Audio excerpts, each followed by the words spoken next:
watch that, but somehow I'm just walking through the refrigerator and the onion is playing. And it's in my head. My mind is very neutral, but it is pulling in what it hears, what it sees. And this is really important. So to my clients, I'm a life coach, if you guys don't know. I'm also a host of the Better People podcast.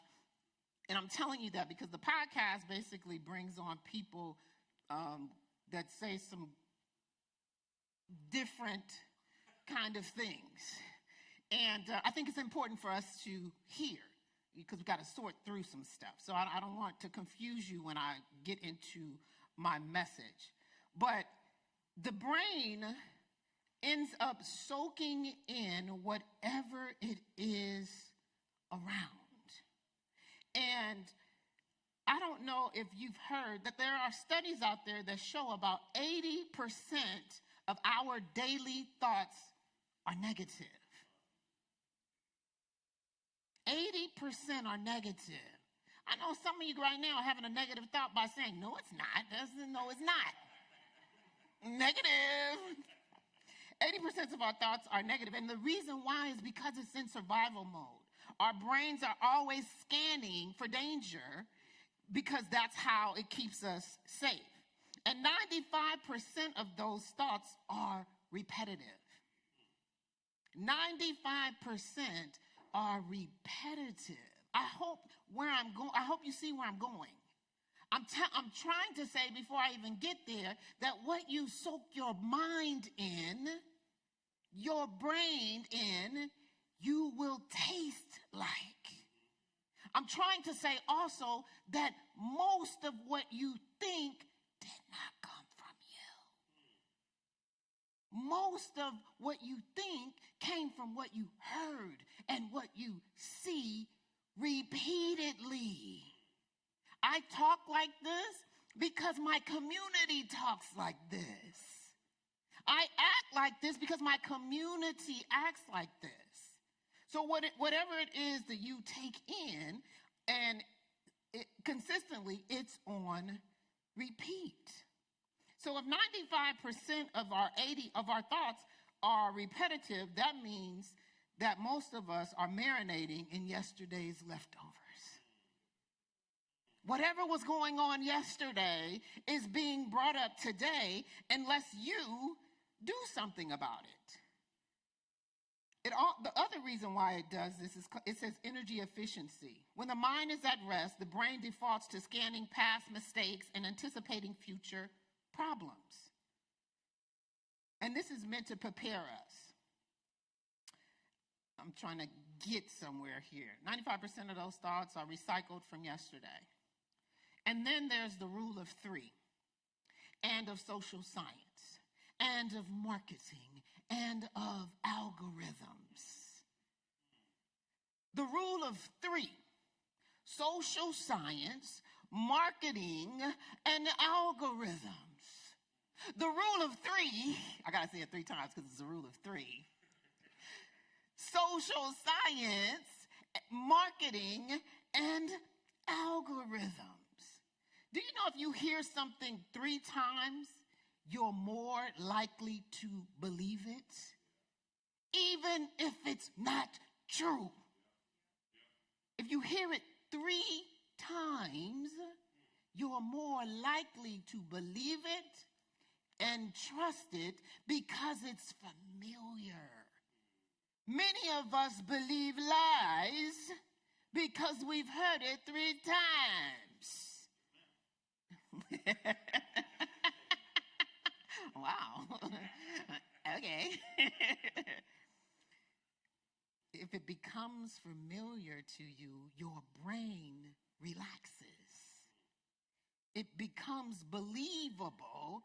You then turn it into truth, and then guess what? This is the one that's most shocking.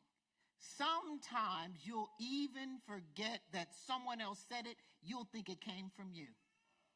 How many times, I know creative people always run into this here. They say something to someone, they talk about it a few times, and then this person, 5 months down the line came up with an amazing idea that was yours. And we get really upset about that. Because we're like, did you really just feed me back my idea? Yeah, they did. You know why? Because you said it 3 times to them. It's what's called, the term is called cryptomnesia. It's a hidden memory. And then when it comes back up, you actually think it was your thought. Now, many creatives, like myself, I say, no, that's mine. That was me. You got that from me. Sometimes you got to do that. Sometimes you got to let it go. But sometimes you need to say something. Now, algorithms, social media got us, you guys. Social media makes you think that what you're seeing is true. Because it plays it 3 times. What does it do in order to get it to you 3 times? It says, oh, you watched it. Now, it's not going to keep bringing it to you just because you watched it once. It's like, oh, they watched it. Let me bring it again, see if they watch it again. And then if they watch it again, guess what I'm going to do? Like, it's not a person, but what the algorithm does is it keeps bringing it back to you. This is good and this is dangerous. This is good and very, very dangerous. Because if you heard the lie, you just listened to it the first time, it didn't really mean anything to you. But then you heard it a second time, it became familiar to you, and you're kind of like, Third time is locked in. It's like, then can I just say that people are not born racist? People are not born racist. They are trained to be racist. They heard it once, it wasn't that big of a deal. They heard it twice, it sounded a little familiar. And then the 3rd time is locked in, and all you need to do is see it. You need to see something to kind of lock it in, to double lock it in. That's important, and not just because I'm a black woman sitting up here looking at all y'all white people and Asians and Latinos. It's important because that registers quickly for us. That's an example that can register very quickly. Let me just say, in case people didn't know,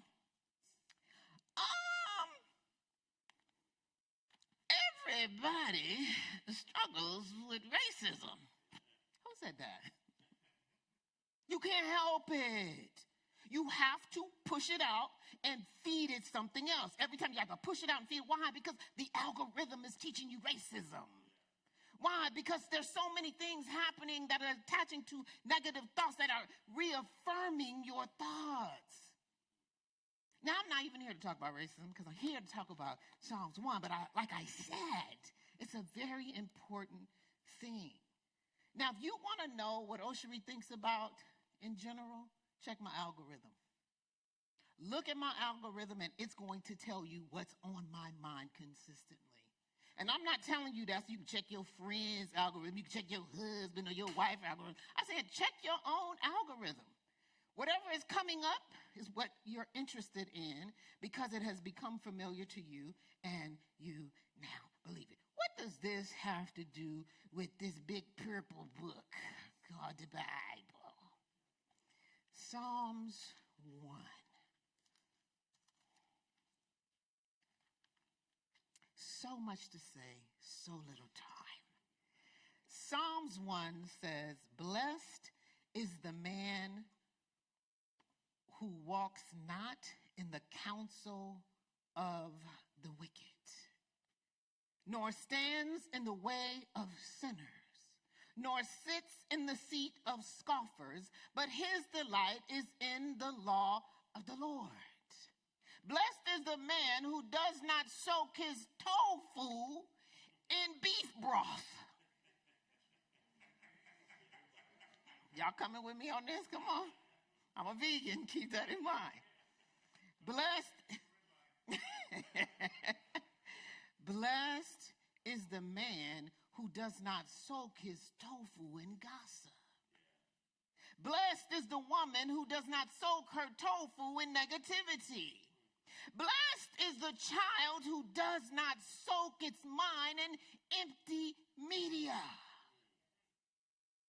Blessed is the man who does not learn his language from the crowd, but learns it from the Lord. Blessed is the man, blessed is the woman who delights themselves in the law of the Lord. The law of the Lord is not just talking about reading the Bible. It's talking about taking the words off the pages and seeing the character and way and perspective of God. Blessed is the woman who delights herself in the way and character and perspective of God. Blessed is the child who delights themselves in the way and character and perspective of God. Blessed is the crowd that soaks its tofu, that puts its brain in the way, in the perspective, in the understanding of the character of God. That word blessed there means deep joy. You want deep joy? Soak your mind in the way of God. You want to be flourishing in goodness, in blessings. Soak your mind amongst the people who are striving after the perspective, way, and character of the living God. Emphasis on living, on the living God. If it just lands on the pages and it never comes up off the pages, is it alive and active? Is it alive and active? The intellect by itself, we weren't just given the intellect. We also have a heart. We also have a soul. We also have this body. If God was just seeking a brain that could just sit on the counter and just be filled with information, you would have no way to get around. What would all of this be for? What was this before? They're speaking to you in this way. What would it be for?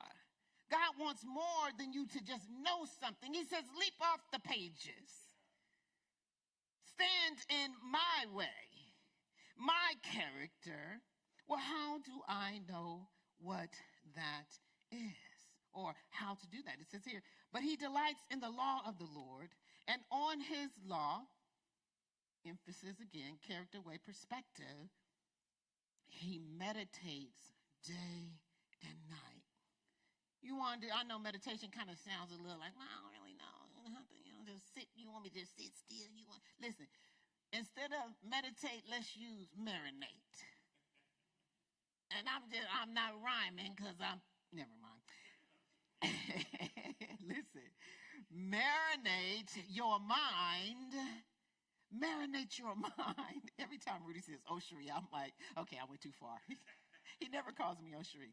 Okay, marinate your mind day and night in goodness. It says here, he or she or the child is like a tree planted by streams of water. This means that it was transplanted and put by water. Someone wise put it by water. Now, I had a plant that was dying.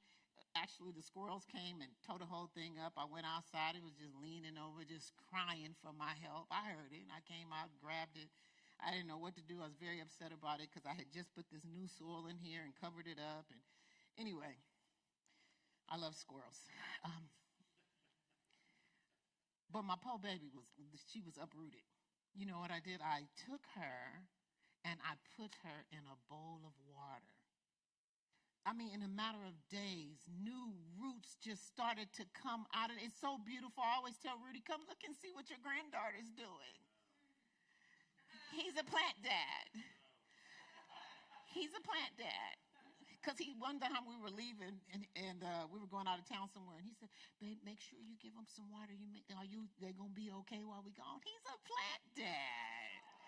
I love that about him. He transplanted with me in spirit.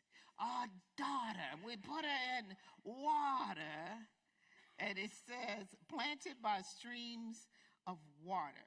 When something is planted, when a plant is or a tree is put by streams of water, roots get their nourishment from the water.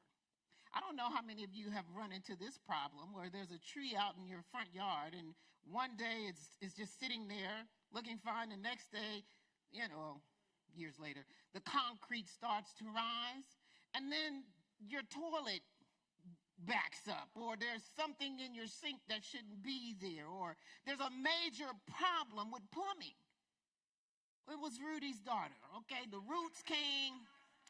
Roots, what they do is they smell for water. They're doing what it takes for them to survive. They're on their way to water, and if these pipes, if they can get just in a little crack, they're going to bust through that thing. Sometimes it's even go right past and just tear up your whole thing. Well, that's the power of the root, but the root is seeking out water. So someone transplanted this tree here. Same thing with your mind. You need to put your mind by streams of water. If you want to go deeper, put your mind by streams of water, by the Spirit of God, by the way of God, the character of God, amongst God's people in goodness. Be around people who do good. Remember, I preached that the last time. I don't know if y'all probably don't remember that part. I preached on doing good. I said it 3 times. I don't know if this social science is working. I couldn't get y'all to tell me do good. Social science. Anyway, put your mind by streams of water that you might intentionally give your roots something to thrive on. I'm moving my finger up because, like I said, there's so much to say. Place your tofu, your brain, at the stream of God's way, at the stream of God's words, and you will produce fruit in season. In season. Trees are not producing fruit year round. It's unhealthy for that to happen. When it's natural, it produces fruit in season. Why is that? Why am I stopping right here? Because sometimes it's not the right time. Sometimes it's not the right time for you to fruit somebody. Sometimes gathering around and listening is extremely valuable. You're sitting here by streams of water, growing and becoming stronger. And some of us see like a little bitty avocado. My girl Cassie said they have 4 avocados, and when they train it back, she said, but it's young. It wasn't ready. Sometimes you got to wait for it to become of true fruit so that it might be useful. That right there is just a side note. I'm saying that to say sometimes you don't always need to say something. Like, let the fruit get bigger. But here it says, it yields its fruit in its season, and its leaf does not wither. When you soak your brain in the right things, you're going to produce fruit in season. And it says, and the leaf does not wither. You know what that means? Have you seen a leaf that's withered? If you walk outside, there's a couple of leaves out there that have withered. They're kind of brown. You got the green, and then you got this little thing folded over on the side, or you got a whole one that's just kind of like this. I'm not saying it's ugly, but it ain't cute.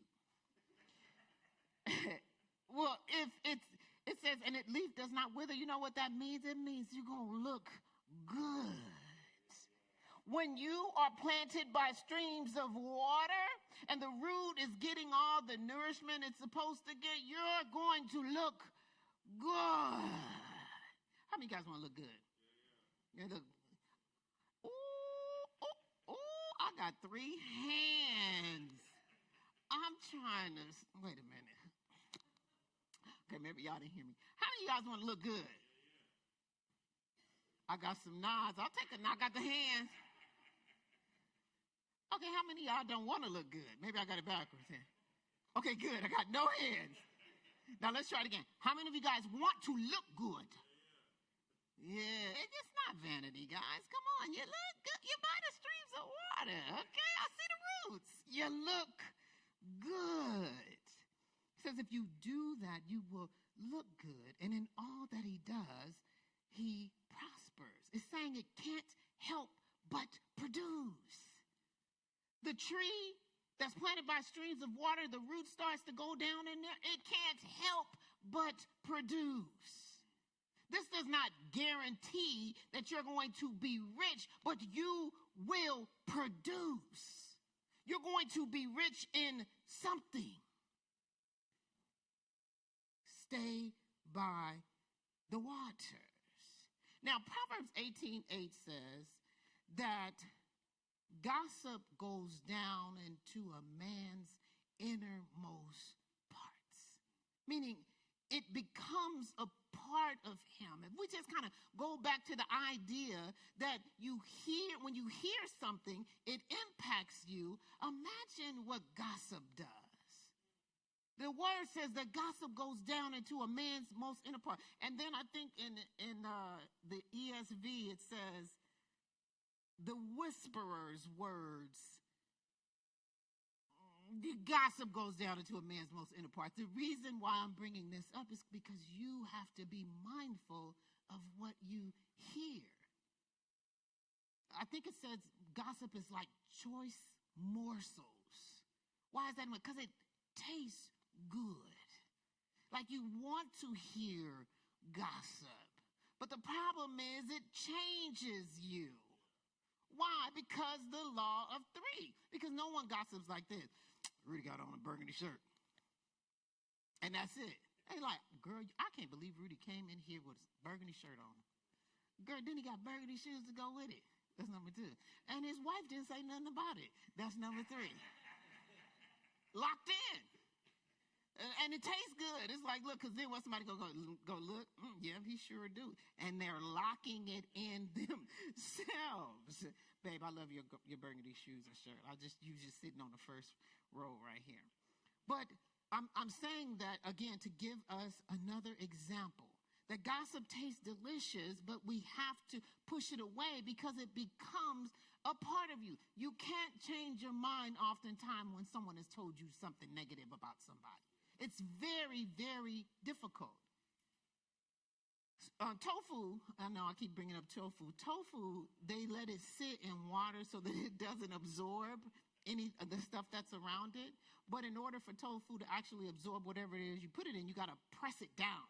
You got to put it in this thing and press out because you're squeezing out all of the water so that it can absorb whatever it is you put it in. The same is true as it relates to gossip. Sometimes you got to press that thing out. As it relates to negativity, press that thing out. As it relates to racism, press that thing out. As it relates to anything negative that is of no value to you, press that thing out. And then I would also suggest, assess how much of what you believe is true because you've heard it so many times. Again, going back to the Better People podcast, the reason why I do the Better People podcast is because I want people to tell their stories, and not be grouped in with a group of people and we decide something about them based on what someone told us. But if someone could tell you their story themselves, your compassion, your heart might actually open and understand, oh, this is why they're doing what they're doing. Maybe you're connected to why you do some of the things that you do. What you hear is extremely important. If you don't like the flavor of your thoughts, maybe you need to change your marinade. If you don't like the thoughts in your head, maybe you need to transplant your mind and soak it near the water. Soak it, get around people who do good. Get around people who speak good. Get around people who are striving towards goodness. Graham, we talked about this outside. Remember, I touched you on your shoulder and you was like, I can't believe you did that to me. And I was like, I'm accepted here just like you are. And you was like, I'm striving. I love Graham. I love Graham because he's so authentically himself. As the gooder he becomes, the gooder you see. Get around people who are authentically themselves, growing in goodness. I think I'm done here. I'm going to go back a little bit because I tried to rush through it a tad.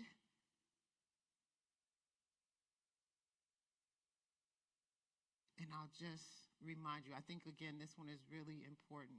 Go today. Go home. Reassess what you think. Assess how you got there. Was it truly your thought? Was it based on your experience? Or did social media inform you about me? Did social media inform you about your neighbors? Did the news tell you about people? Or was it your experience? Are you around? That's one of the blessings of reunion. We want everyone here, everyone's story, so that we might understand people. Go and assess. Look at your algorithm today. Go home, check your algorithm. Some of you might want to do it privately. Look at your algorithm so you can see what you're soaking your mind in. And if you're soaking it in something you don't want, tap into something you do. Tap several times on good. Now, for me, every morning I wake up and I tell myself, I am going to feed myself love, joy, peace, patience, goodness, kindness, gentleness, faithfulness, and self-control. Every morning I tell myself that. And then I tell myself I'm going to do it by what I see, by what I say, by what I listen to, and by what I do. Every day I'm reminding myself, I am love. I am joy. I am peace. I am patience. I am gentleness. I am faithful. I am self-control. I'm planted by the streams of water. My roots are growing deep in here. Deep. And I want to encourage you to do the same. Blessed is the man. Blessed is the man who soaks his tofu in deliciousness. Amen? Amen.